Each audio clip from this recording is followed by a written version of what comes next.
Assalamualaikum warahmatullahi wabarakatuh. Perkenalkan, nama saya Pandita Juwinarti, NPM 19010062. Baik, di sini saya akan menjelaskan terlebih dahulu pengertian sistem pakar.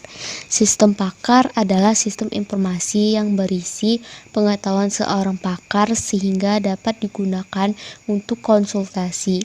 Pengetahuan seorang pakar yang dimiliki oleh sistem pakar ini digunakan sebagai dasar untuk menjawab pertanyaan atau konsultan. Nah, sistem pakar ini menggunakan metode, salah satunya metode forward chaining dan metode backward chaining. Metode forward chaining merupakan metode inferensi yang melakukan penalaran dari suatu masalah kepada solusinya. Sedangkan metode backward chaining merupakan metode pendekatan goal driven, dimulai dari harapan apa yang akan terjadi dan kemudian mencari bukti yang mendukung dengan harapan kita. Nah, di sini kita mengambil studi kasus yaitu A1 suhu tubuh 30 Celcius, A2 batuk, A3 pilek, A4 batuk terus-menerus di malam hari, A5 napas berbunyi.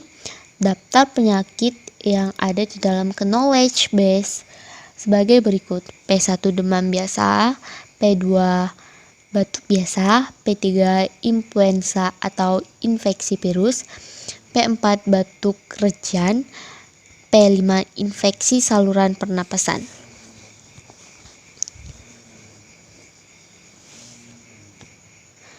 Nah, selanjutnya ini ada metode forward chaining, di mana rules yang ada di dalam knowledge base sebagai berikut: R1 if A1 dan P1, R2 if A2 dan P1, rules 3 if P1 and P2 or A3 dan P3, R4 if P3 and A4 dan P4, R5 if P3 and A5 dan P5.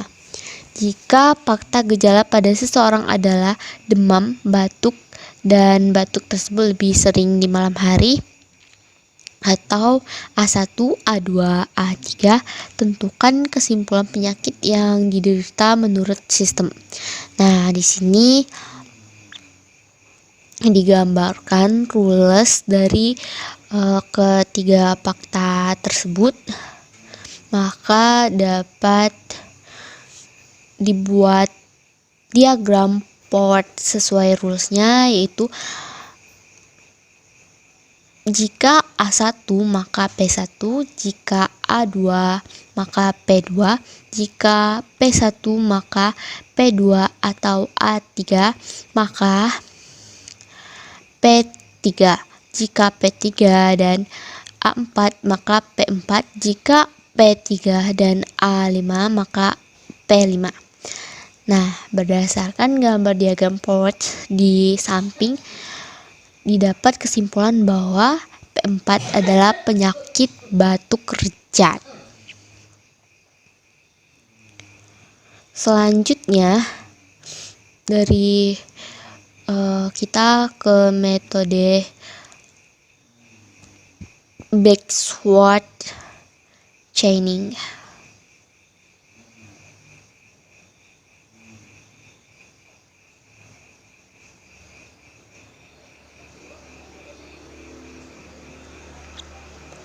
Nah, di metode backward chaining ini, rules yang ada di dalam knowledge base sebagai berikut.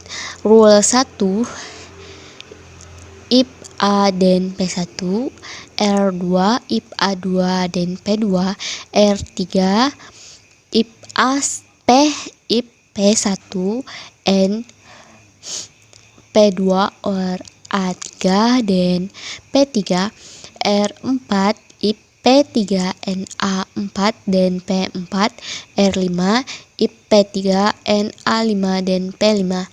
Jika fakta gejala pada seseorang adalah demam, batuk, dan batuk tersebut lebih sering di malam hari, atau A1, A2, dan A4, dan hipotesis penyakit adalah infeksi saluran napas atau P5, atau batuk rejan yaitu P4. Tentukan hipotesa mana yang berdasarkan knowledge base dan menggunakan metode backward chaining.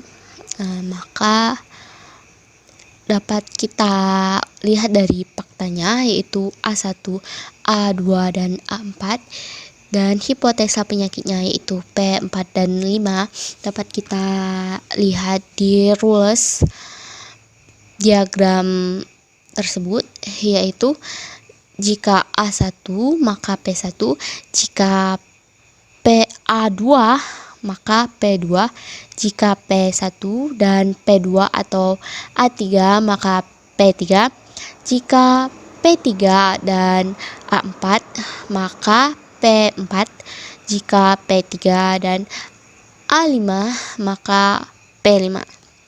Nah, berdasarkan gambar diagram di samping, setelah dilakukan penelusuran backstretch yang valid sebagai goalsnya, karena semua syarat sudah terpenuhi, maka P4 adalah penyakit batuk rejan.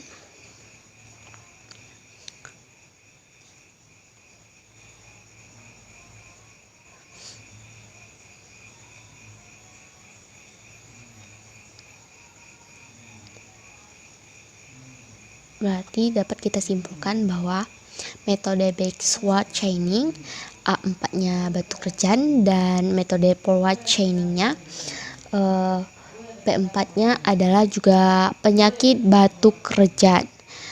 Terima kasih sudah menonton. Apabila ada kesalahan dan ucapan, saya mohon maaf.